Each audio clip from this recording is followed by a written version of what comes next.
Atomic Habits by James Clear is one of the most practical books I've read on how to actually improve.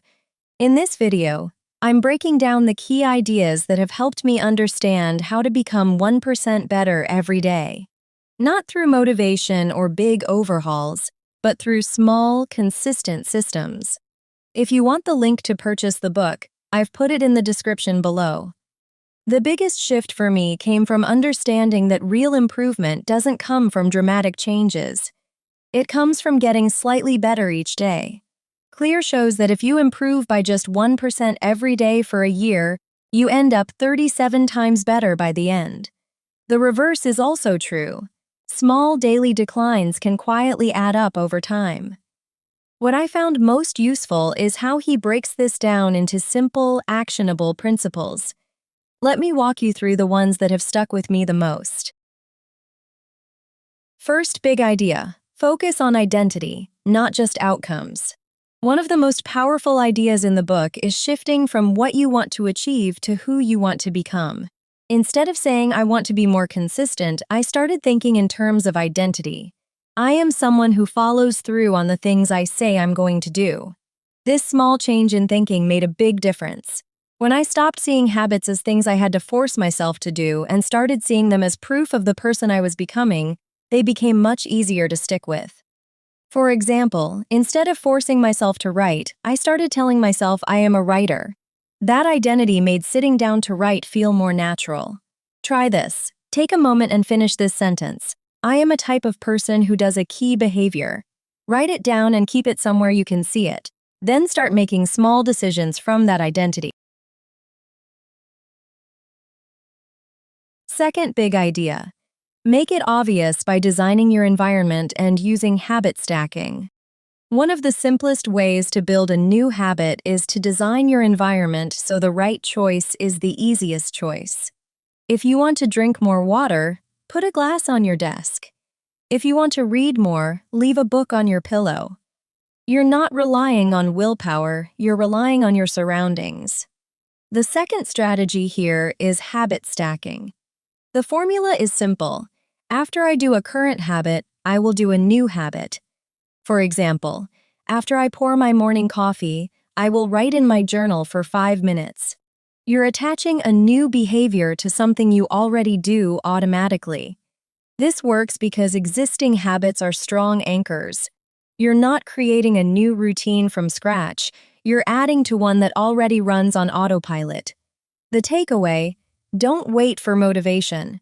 Design your space and stack your habits so the right action happens almost by default. The third big idea: make it easy with the 2-minute rule. One thing that used to hold me back was starting too big. I'd tell myself I needed to work out for 45 minutes or write for an hour. It felt overwhelming. The 2-minute rule changed that. Instead of aiming for a long session, I started with the smallest possible version. Put on my workout clothes, or open my document and write one sentence. Once I started, I often ended up doing more. But even when I didn't, I still protected the habit of showing up.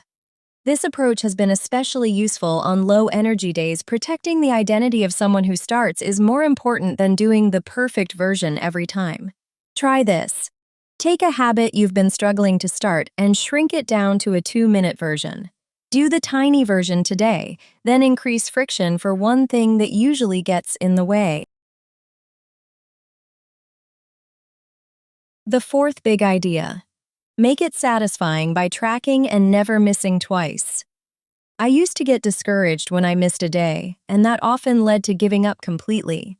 What helped was combining two simple ideas: tracking my progress and following the never miss twice rule. I started using a simple habit tracker. Seeing the streak build gave me a small sense of satisfaction each day, and when I did miss a day, which still happens, I reminded myself that missing once is normal. Missing twice starts a new habit of quitting. So I just restarted the next day without making it mean anything about my character. Try this. Set up the simplest tracker you can for one habit. It can be a notebook, your phone wallpaper, or an app. Commit to the rule of never missing twice and plan a small reward for hitting 7 days in a row. The fifth big idea, build systems instead of obsessing over goals. I used to set big goals and then feel disappointed when I didn't hit them. What I've learned is that systems are more important than goals.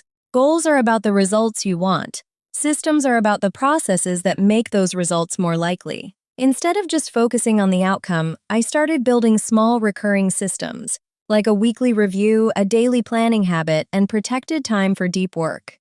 These systems reduced decision fatigue and made progress feel more automatic, even on days when I didn't feel particularly motivated. Try this. Pick one goal you're working toward.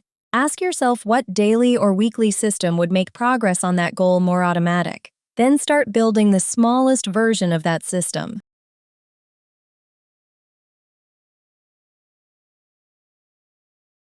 I don't try to change everything at once. I usually pick one habit at a time and focus on making it obvious, easy, and satisfying. I use habit stacking to attach it to something I already do, and I track it so I can see the progress.